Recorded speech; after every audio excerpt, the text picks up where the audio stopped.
Welcome back to ADHD Whiskey. My name is Matt, and tonight we're doing another three-way bourbon skirmish. That's right, one on one.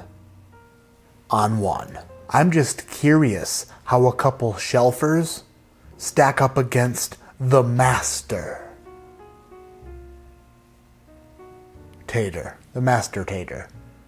Blantons. How does Elijah Craig small batch and 1792 small batch fare against the single barrel horse bugger? There's only one way to find out, so go tell your mother. Tonight, it's 1792 small batch versus Elijah Craig small batch versus Blantons. America.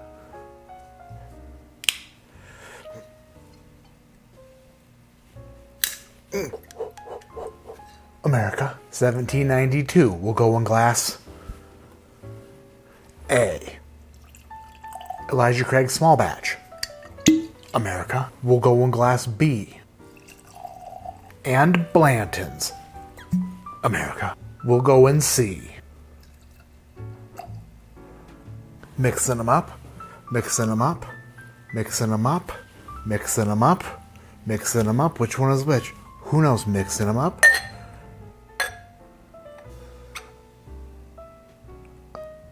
I am Chris friggin' Angel. Mixing them up. Over there? No.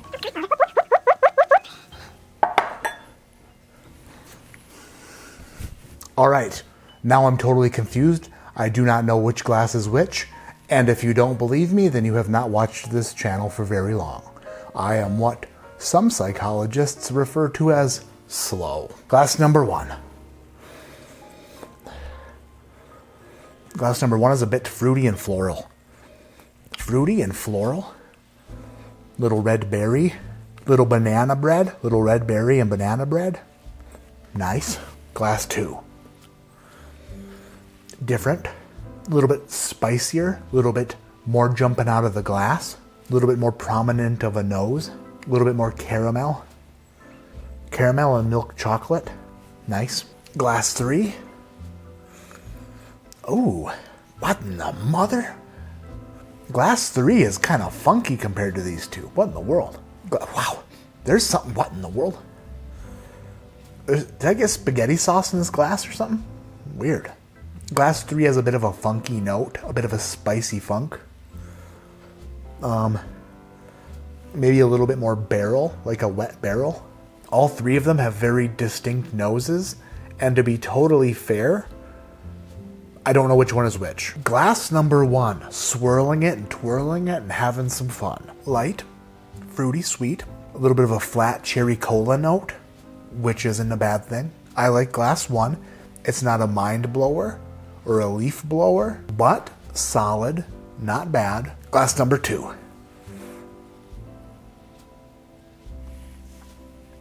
A little bit more spice on number two, a little bit more peppery, a little bit darker fruits, a little bit woody, a little bit cardboardy, a little bit. Why do I keep saying little bit? Little bit. Little bit. A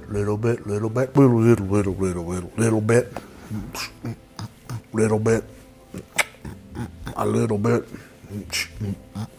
bit. That's just a jam right there. Little bit.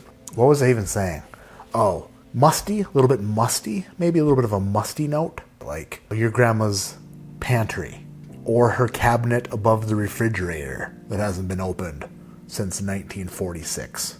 Glass numero 3.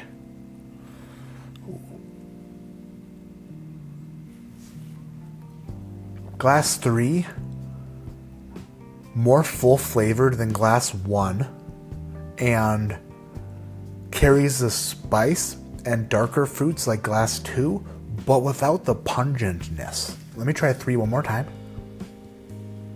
Rather viscous, a little bit more complex in the first glass, carries a decent mouthfeel, and the finish is ongoing. Whereas the finish from the first glass, from what I remember, was more off-going, which isn't as good as ongoing. Now I'm going to go back to glass number 1, back to glass 1. The sweetness is carrying glass 1 very well, and the finish isn't as bad as I remember.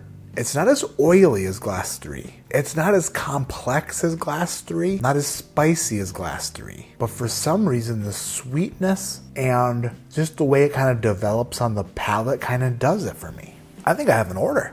I think I have a porter order, and we're gonna call an early stoppage to this 3-way bourbon skirmish. If you're ready for the results, then so am I. This might have been the fastest 3-way I've ever been a part of, or the only 3-way I've ever been a part of. But either way, we're gonna find out who came first.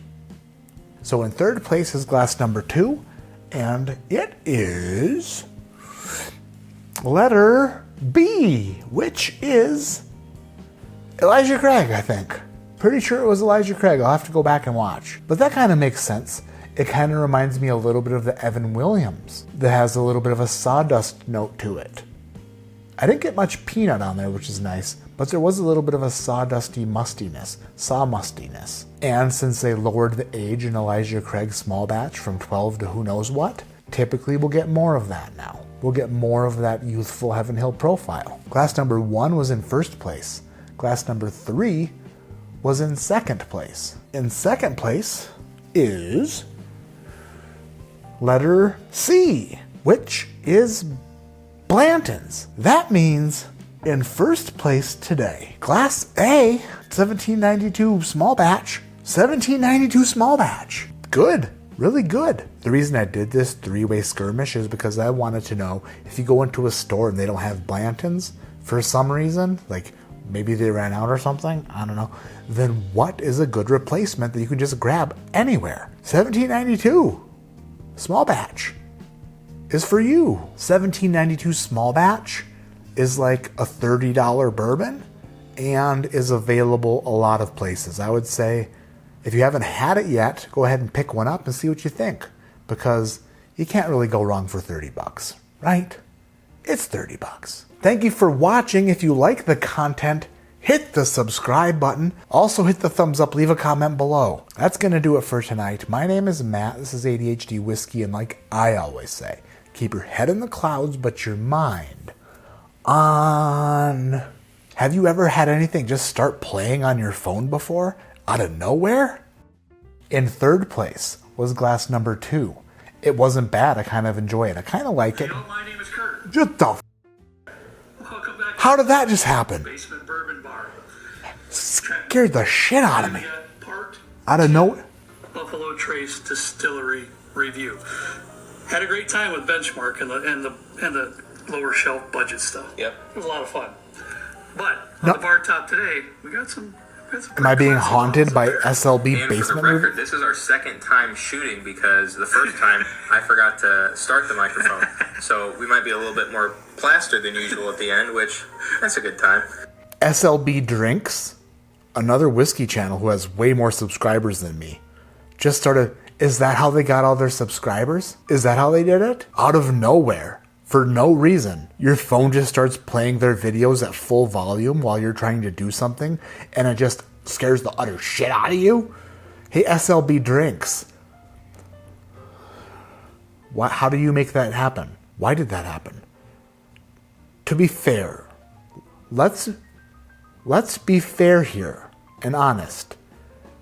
If anything I've watched in the past were to start playing automatically and very loud on my phone unexpectedly, I'm gonna go ahead and have to say that SLB Drinks might be the best case scenario, because